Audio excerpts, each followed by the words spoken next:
Welcome everyone to another video. It's Ryan at RDM, and I'll remind everybody to like and subscribe to these videos. I think all the other YouTubers say to do that, so I'm going to too. Show your friends, all that. And this video is about these little short crank arms, these curious little things I've made. 3 different sizes. We're going to explain that. Shouldn't take too long. So here's a normal crank arm. Long. The reason we made it, or I made it, is for this hobby, these motorized bike engines, in case you're not familiar. And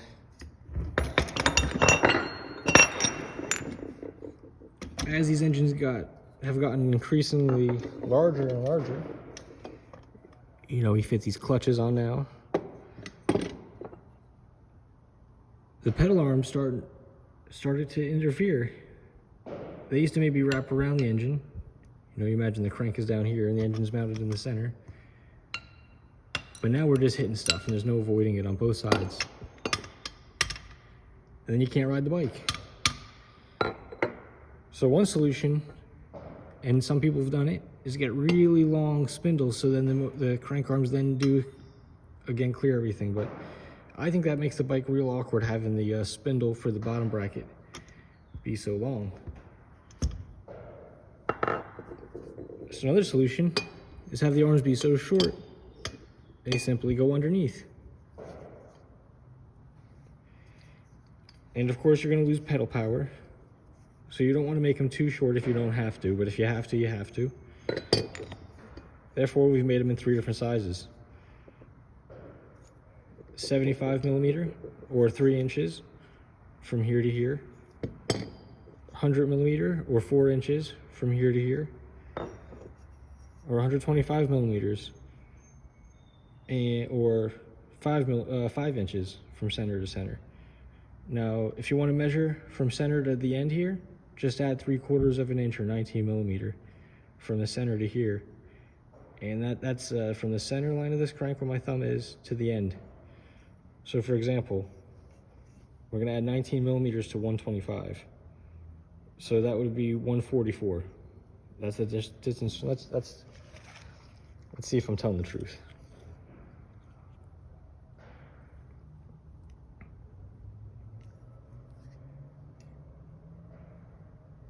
Yeah, that looks about right.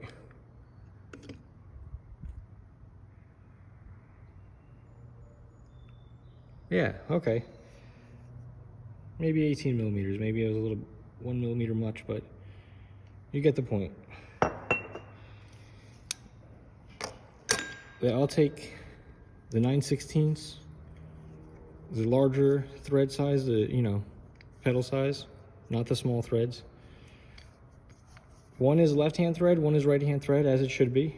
And because of that, so there's no confusion, there should be a matching number stamped into each one of your legs, so that you don't get 2 right hands or 2 left hands. All of these have this special tapered bore and these threaded holes. And what that allows is this bushing gets drawn deep into this bore, and it actually closes up and squeezes really tight on the shaft. And there's a keyway.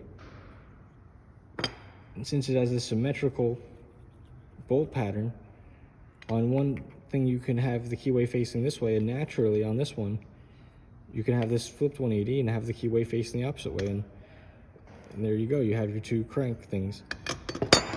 And the beauty of these split taper bushings is they squeeze on the shaft and they use the key. So for that reason, you can set the width to any width you want.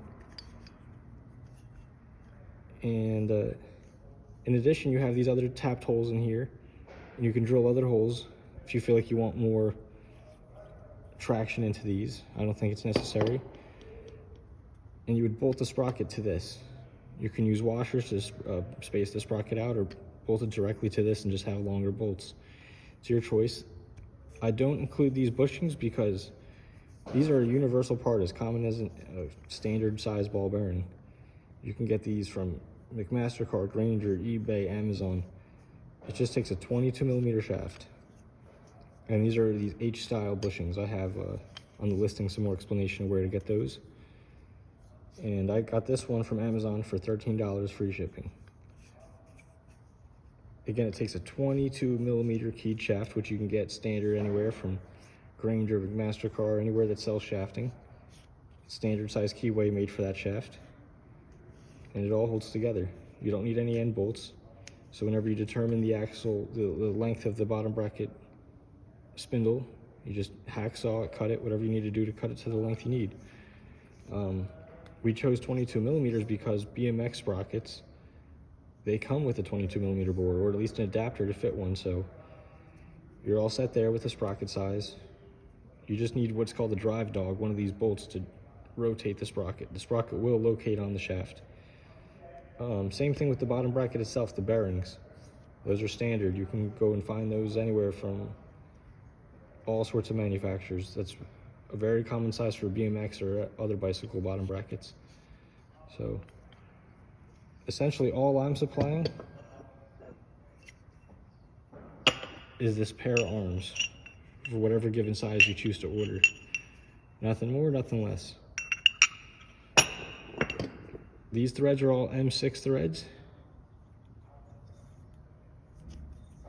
Like I said, they take the same bushing, so in the listing I describe where you get it. These are the most common pedal sizes, so pretty much any modern pedal is going to fit. These aren't the half-inch threads, these are the 9/16 threads. And there you go. Maybe e-bike guys might be interested too, but like I said, these were made to clear these gas motors on bicycles. And I built these rugged, so they have a lifetime warranty on them. Alright guys.